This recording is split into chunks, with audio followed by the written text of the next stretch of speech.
రాజుగారి నేను సుజాతను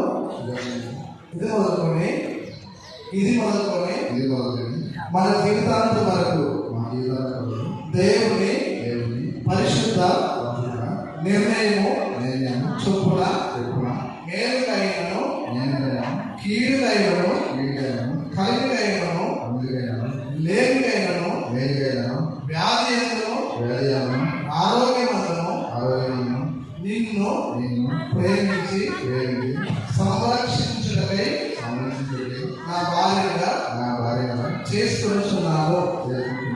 ఈలాగు జరిగిందని దేవుని ఎదుట సంఘం ఎదుట ప్రమాణము చేయించున్నాను.